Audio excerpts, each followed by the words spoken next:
cette période qu'on a vécue pendant 12-18 mois, il fallait tout rafler, ça va pas durer. Ça veut pas dire que demain sera une mauvaise période d'investissement, mais en tout cas, la période qu'on a vécue là était extraordinaire.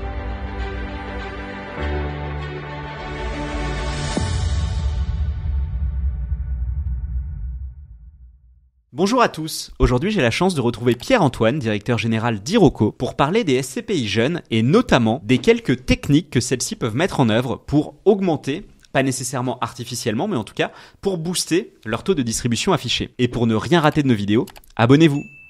Bonjour Pierre-Antoine. Bonjour Clément. Écoute, merci beaucoup d'être parmi nous aujourd'hui. On va discuter d'un sujet intéressant, les SCPI jeunes. On sait qu'il y a un grand nombre de lancements de SCPI en ce moment. Le contexte est très favorable. Tu en as parlé récemment en indiquant à quel point les acquisitions étaient très bonnes. Et également, j'aimerais qu'on revienne avec toi sur un sujet qui nous est souvent demandé quand les clients découvrent un petit peu les rendements des actifs qui ont été achetés, qui peuvent être à 7, 7,5, 8, mais qui voient des SCPI afficher des rendements supérieurs et donc qui s'interrogent sur finalement comment cette magie se réalise. Donc si ça te va, on va peut-être se lancer. Dans un premier temps, SCPI jeune versus SCPI ancienne.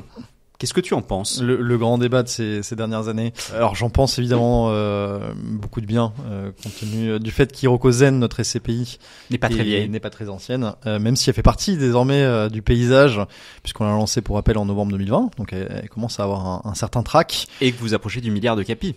Et alors pour la SCPI, la société de gestion, effectivement, on devrait atterrir au milliard d'ici la fin de l'année d'AUM. En revanche, la SCPI Iroko Zen, elle est aujourd'hui à 750 millions d'euros de capitalisation. Mais effectivement, c'est une belle croissance, ça c'est clair, depuis son lancement en novembre 2020. Maintenant que j'ai dit ça, le débat de la jeune ancienne, effectivement, il s'est un petit peu inversé depuis que la SCPI existe. Historiquement, et c'est assez naturel, l'investisseur, le conseiller en gestion de patrimoine avait tendance à plébisciter les acteurs historiques, parce que c'était comme tout type d'investissement, voilà, toute action, c'est rassurant d'avoir quelque chose qui existe depuis un moment, qui est pérenne. Ça nous rassure, c'est confortable. La magie du marché actuel, si je peux dire ça comme ça, c'est qu'elle a chamboulé cet espace-là, ce fait qu'effectivement on aille vers l'ancienneté.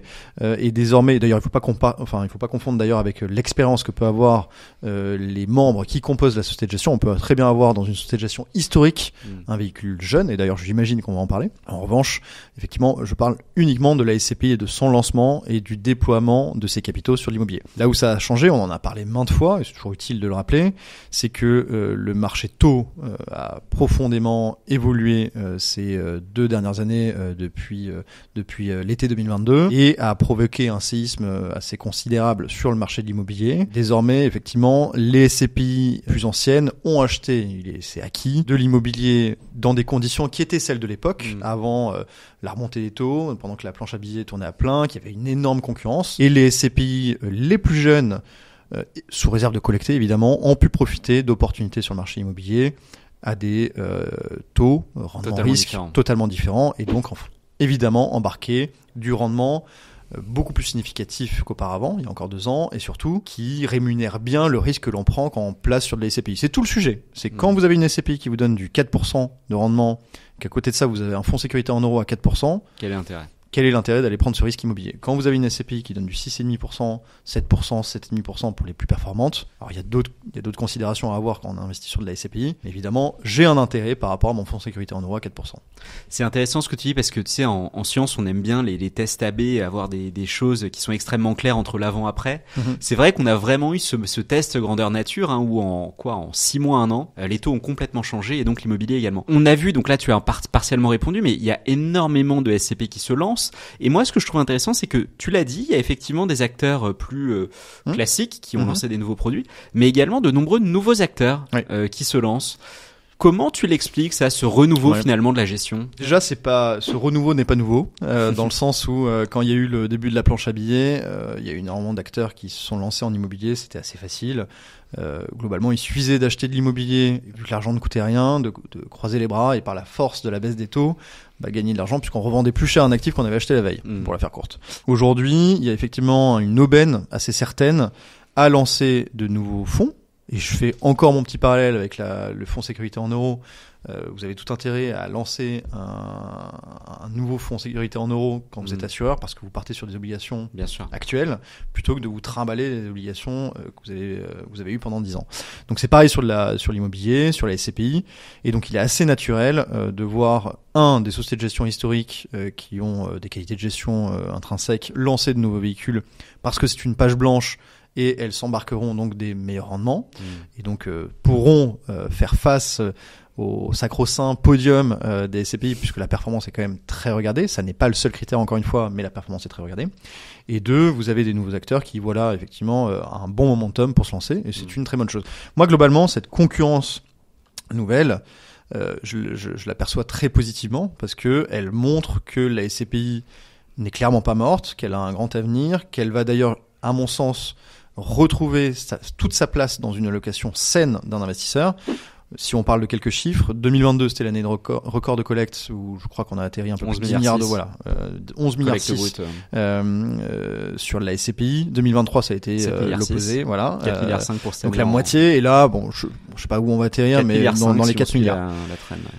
Donc le gâteau s'est très sérieusement réduit. Il n'y a aucune raison, vu ce que l'on voit en termes de dynamisme des acteurs et de rendement affiché versus les autres classes d'actifs et le futur des autres classes d'actifs par rapport à l'assouplissement taux qu'on est en train de percevoir, que la SCPI reprenne pas un peu ses lettres de noblesse. Ouais, moi je partage à 100% cet optimisme en tout cas. Question du coup très cash. Faut-il investir du coup dans les SCPI jeunes, avec une sous-question? Les SCPI jeunes deviendront aussi les SCPI vieilles de demain? Ouais, c'est une question très légitime. En fait, il y a deux façons d'y répondre. Jeune, clairement, si la question est de est-ce que j'aurai plus de rendement à qualité d'actifs équivalent en étant sur une SCPI jeune, intuitivement la réponse est oui, c'est exactement. C'est quasiment obligatoire. Voilà, c'est ce que je viens d'expliquer. Un même actif qui vous était présenté en début 2022 ne vaut pas le même prix aujourd'hui en quasiment fin d'année 2024. Donc ça c'est un fait, c'est factuel. Maintenant, il y a plusieurs choses à prendre en compte. Alors, je fais fi de tous les caractéristiques propres des SCPI. C'est plutôt où en est cette SCPI. Le marché qu'on est en train de connaître actuellement, il n'est pas infini. Il y aura une fin à tout ça, et cette fin, ça sera quand il y aura plus de concurrence, quand les taux, encore une fois, se sont assouplis, et donc que les prix vont augmenter.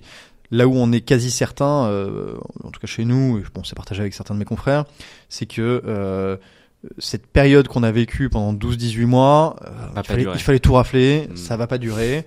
Ça veut pas dire que demain sera une mauvaise période d'investissement, mais en tout cas, la période qu'on a vécue là était extraordinaire, parce que quand on regarde, par exemple, l'OAT 10 ans en France, et qu'on la compare au rendement des meilleurs immeubles de bureaux, de commerce qu'on peut attraper, alors c'est pas vrai sur toutes les classes d'actifs, suivant les pays, etc. Mais enfin, c'est notre rôle aussi à nous d'aller chercher le bon actif au bon endroit. Mais en tout cas, quand on regarde donc la différence, c'est-à-dire la prime de risque, elle est presque déconnectée d'une certaine réalité. Elle est à quoi, 4% aujourd'hui? Ouais, alors ça dépend des actifs, mais effectivement, de la typologie, mais elle peut atteindre effectivement les 4% quand il était admis que ça soit 150 points de base, 200 points de base, enfin 1,5, 2%. En quelle année ça allait, 150 points de base? C'était en début 2022, on y était. C'est rigolo parce que tu sais, je relisais le rapport 2015 de la SPIM et qui comparait justement la différence entre le TD moyen des SCPI et le taux sans risque. Et en fait, en moyenne longue, on était autour de 3,5% également de prime de risque sur l'immobilier. C'est assez rigolo qu'on revienne à ça finalement. De toute façon, tout est un jeu de cycle, et là, donc on est dans un nouveau cycle et qui prendra fin un temps. Donc là où je veux en venir là-dedans, c'est que effectivement, seront entre guillemets grandes gagnantes. À mon sens, ça n'engage que nous. Les SCPI qui auront beaucoup collecté, avec peu de stock historique acheté cher dans un contexte de taux bas, ça j'en ai déjà parlé. 2, beaucoup déployé et bien déployé accessoirement. Et celles-ci auront effectivement un avantage concurrentiel par rapport aux SCPI un peu plus récentes qui se lancent aujourd'hui et qui n'ont pas encore amorcé leur collecte et donc leur acquisition. Si je prends un exemple très concret, quand vous avez une SCPI aussi de si bonne qualité soit-elle, peu importe, et la qualité de la gestion, c'est pas le sujet, mais qui collecte, admettons, 10 millions d'euros sur 2024, qui les déploie extrêmement bien sur le meilleur immeuble. Admettons qu'elle achète l'Apple Store sur les Champs-Élysées à 10%. Bravo. mais que en fait ces 10 millions d'euros soient extrêmement dilués si elle collecte l'année suivante 300 millions d'euros et qu'elle déploie donc ces 300 millions d'euros sur des rendements plus normaux. Oui, les 10 millions comptent en fait, plus. Les 10 millions comptent plus. C'est tout le sujet. Alors, c'est intéressant. 2 très courtes questions avant qu'on rentre justement dans les petites techniques d'augmentation du taux de distribution. Premièrement, à quel point, d'après toi, est-il plus risqué ou pas d'investir dans une SCPI jeune? Et deuxième sous-question par rapport à ça, est-ce que d'après toi, on devrait créer ce qu'on appelle des vintage, c'est-à-dire d'avoir finalement des millésimes sur les produits? Je sais que vous en avez déjà parlé, de se dire finalement peut-être qu'un produit ne doit pas collecter pendant 50 ou 60 ans. Ouais, c'est une bonne question. Alors sur la première question, est-ce que c'est elle rejoint le principe même de ce qu'est une SCPI et ce qu'on avait oublié d'ailleurs d'une des caractéristiques d'une SCPI. Une SCPI, c'est pas un très long fleuve tranquille, c'est effectivement moins volatile que d'autres fonds, mais ça reste un fonds avec des risques, perte en capital, le non-encaissement des loyers, liquidité, crédit, parmi les plus connus. Donc évidemment, investir sur un véhicule jeune, aussi prometteur soit-il, c'est aussi prendre le risque que les risques ne soient pas dilués sur une multitude d'actifs, et donc il est évident qu'à qualité d'actifs équivalente, une SCPI historique qui a 1000 actifs en portefeuille et qui les gère bien est moins risquée qu'une SCPI qui a 2 actifs qui se battent en duel, même si c'est bien acheté, même si c'est bien tout. Donc ça, c'est hyper important effectivement dans les critères de sélection d'une SCPI, et je le dis pourtant en ayant une performance assez significative et une jeunesse certaine, c'est à prendre en compte. Sur ta deuxième question, c'est difficile d'y répondre avec certitude, dans le sens où une SCPI à capital variable, ce qui fait aussi une de ses qualités, c'est sa potentielle liquidité. Alors je dis potentielle liquidité parce que par nature une SCPI n'est pas liquide, mais il faut savoir, il faut rappeler que ce qui fait la possibilité pour un investisseur de se retirer d'une SCPI, c'est la collecte que vous avez en face. Donc c'est toujours délicat de se dire que on va fermer le fonds pour préserver sa performance, sans pour autant créer d'autres problèmes. Évidemment, on peut restreindre. Certains acteurs l'ont fait plutôt bien, sans citer de nom, sur quelques véhicules. On peut restreindre la collecte d'une SCPI sans la dégrader. Ça peut être une éventualité. Après, c'est pas parce que le marché, encore une fois, sera moins propice à l'acquisition, parce qu'aujourd'hui il est particulièrement propice qu'il ne le sera plus demain. On peut continuer à bien acheter. D'ailleurs, ça me permet de rebondir sur ce qu'est Hirokozen à la base. Hirokozen, encore une fois, lancé en novembre 2020 pendant le Covid. On a eu déployé des capitaux sur une période qui était avant la hausse des taux. Et pourtant, on n'était pas déconnecté du marché. On avait d'ailleurs on avait eu la meilleure performance du marché en 2021. Ok, super intéressant. Et tu vois, c'est très bien parce que ça m'amène exactement à ma question d'après. Je fais exprès. Parfait. Pour arriver du coup justement sur toutes ces petites techniques, parce qu'on a pu voir des taux de distribution super élevés, qui s'expliquent évidemment au moins en partie par le fait que, bien, comme tu l'as rappelé, on achète dans un contexte différent aujourd'hui.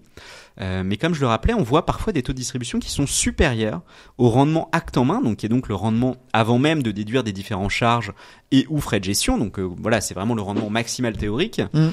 Comment ça se fait ? Il y a 3 facteurs pour y répondre. Le premier, c'est ma capitalisation. Voilà, combien j'ai dans le pot commun de la SCPI. Ma deuxième raison, c'est la collecte que je fais sur l'année en cours. Et la troisième raison qui explique ces sujets de performance, c'est mon délai de jouissance. Pourquoi ? Parce que quand vous êtes une SCPI jeune et que vous collectez très fort, donc vous partez d'une page blanche, l'impact du délai de jouissance aura une conséquence très significative sur la performance affichée à l'investisseur. Pourquoi ? Parce que vous allez partir, par exemple, je dis n'importe quoi, mais votre prix de souscription, c'est 100 €, le prix de la part. Donc vous êtes parti de zéro, vous avez collecté 100 millions d'euros sur cette année-là, avec un délai de jouissance, admettons, de 5 mois. Vous aurez donc pendant 5 mois rémunérer personne. Pour autant, évidemment, vous ne faites pas rien dans la société de gestion, vous allez acheter de l'immobilier, et le but étant d'investir le plus vite possible pour battre le délai de jouissance, c'est hyper important. Et donc, admettons que vous achetiez à 3 mois vos actifs, vous avez 2 mois, il y a des loyers, mais on paye personne en fait. Voilà, exactement. Vous allez encaisser des loyers, vous ne payez personne, et donc mécaniquement, ça va augmenter le taux de distribution qui correspond donc à ce que vous avez encaissé par rapport au prix de la part au 1er janvier de chaque année.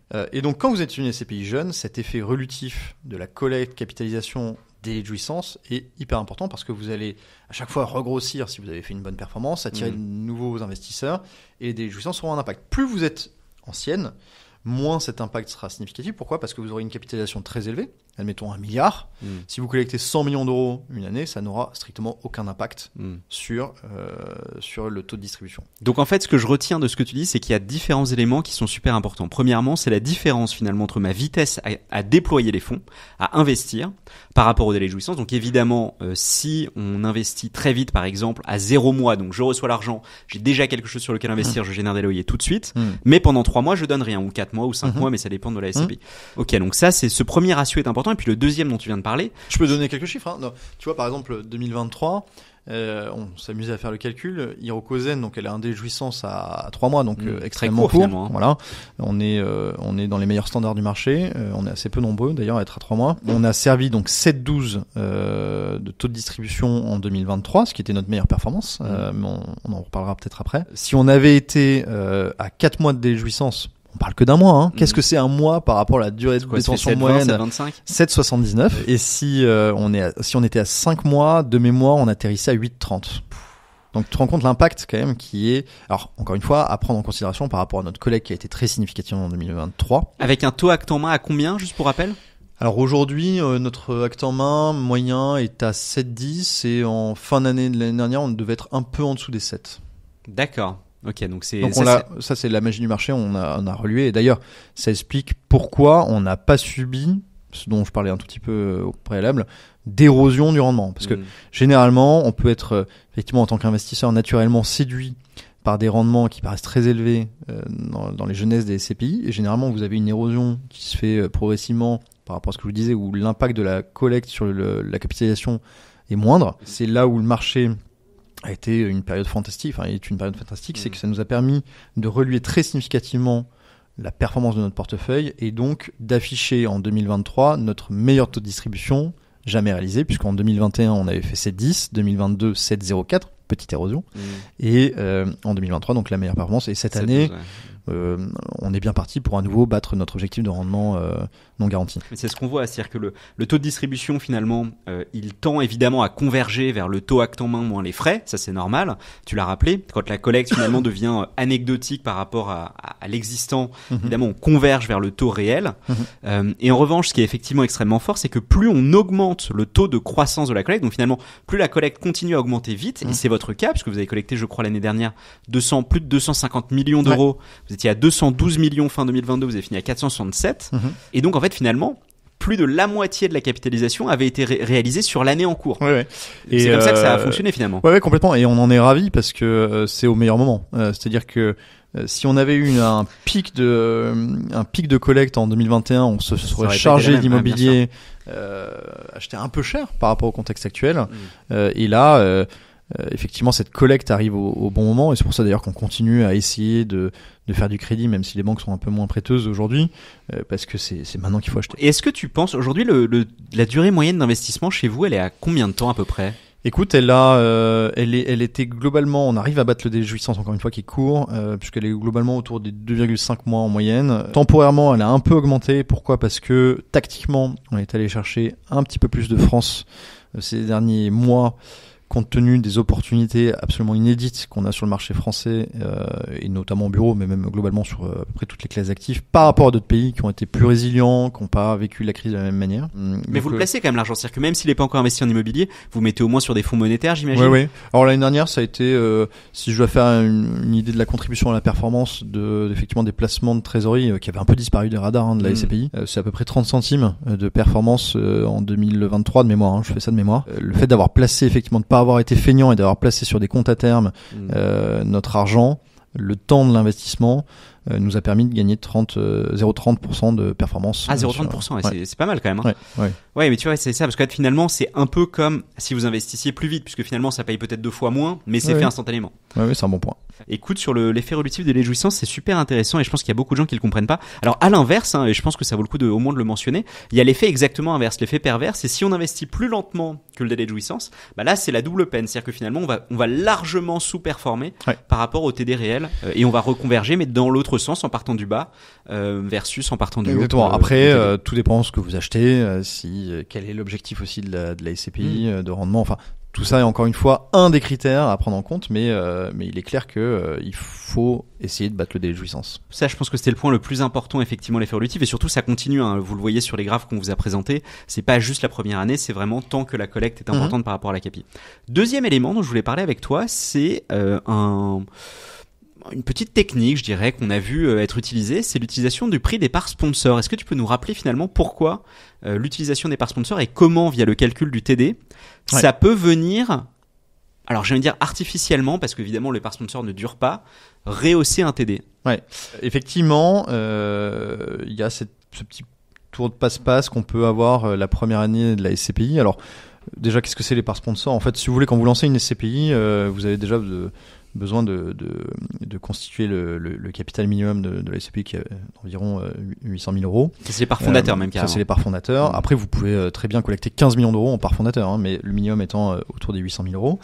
Ensuite, vous avez le principe des parts sponsors. C'est là plutôt, alors ça a une vertu, enfin ça a une vraie vertu. On fait pas ça juste pour montrer les muscles. Hein. C'est que ça va vous permettre, moyennant un sponsor, enfin en tout cas un remerciement plus des premiers épargnants de prendre ce risque-là. C'est des baisses de frais généralement. Voilà, alors ça peut être la prime d'émission, ça peut être sur une SCPI sans frais de souscription, avec des frais de souscription, effectivement des baisses de ces frais de souscription. Pourquoi ça peut donner une meilleure performance, c'est que en fait si les parts sponsors tombent pile poil par hasard sur le 1er janvier, qui dans le calcul des TD est très important, le prix de la part au 1er janvier, c'est celui qui est retenu. Donc si vous avez, admettons, je dis vraiment n'importe quoi, mais c'est pour qu'on comprenne la logique, un prix de souscription classique à 200 euros, que votre prix de part sponsor est à 150 euros, et vous a permis d'aller chercher 15 millions d'euros de sites pour investir rapidement sur l'immobilier. Encore une fois, c'est pas une mauvaise chose, hein. Mais le prix retenu pour le calcul du taux de distribution, c'est 150 euros. Donc je vous laisse imaginer que si vous avez encaissé de l'argent de vos loyers et que vous le divisez par 150 euros versus 200 euros, ça change beaucoup. Ça va beaucoup changer la tête de votre taux de distribution. Ouais, c'est effectivement, et ça on l'a vu, et j'ai l'impression que cette année encore, on aura quelques SCPI qui utiliseront de ce... Peut-être. Bon, ça fait partie du jeu, c'est connu. Effectivement, c'est important que l'investisseur soit quand même au courant. C'est pas un vice profond, mais et certaines SCPI en tout cas le disent clairement dans leur bulletin. C'est voilà l'affiche. Il faut pas jeter la pierre à ce mécanisme, mais effectivement, c'est important que en revanche l'investisseur en ait conscience pour éviter tout effet déceptif de l'année suivante, et que d'un taux de distribution n'importe quoi à 8%, s'il tombe entre guillemets à 7%, la déception soit pas trop importante. Et alors, dernier élément que je voulais voir avec toi, c'était l'effet de levier. Alors, l'effet de levier, tu me diras, finalement, a-t-il un impact plus important au début ? Je ne crois pas, mais je serais ravi d'avoir ton opinion là-dessus. Non. Et peut-être d'abord, c'est quoi l'effet de levier, juste pour rappeler. L'effet de levier, c'est tout simplement la dette. Si je vulgarise le au maximum, c'est la dette que vous allez chercher en plus de votre collecte naturelle pour acheter de l'immobilier. Et elle est capée, cette dette, hein. Elle est capée aujourd'hui, ouais, effectivement. Alors, dans l'ancien temps, non, mais aujourd'hui, oui.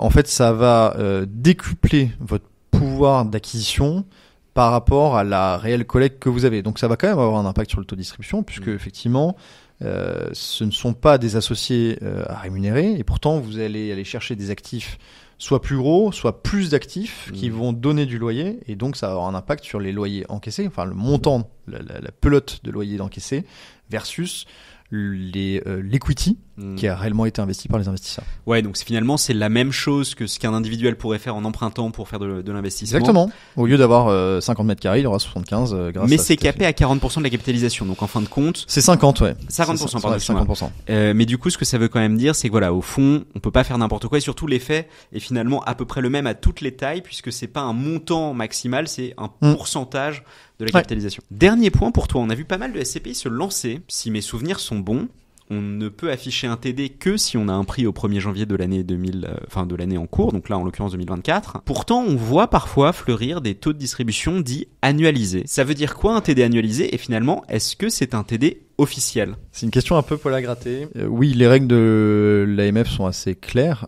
puisque on ne peut communiquer sur une performance que lorsqu'elle est concrète et annuelle. Le concept de performance annualisée, pas terrible.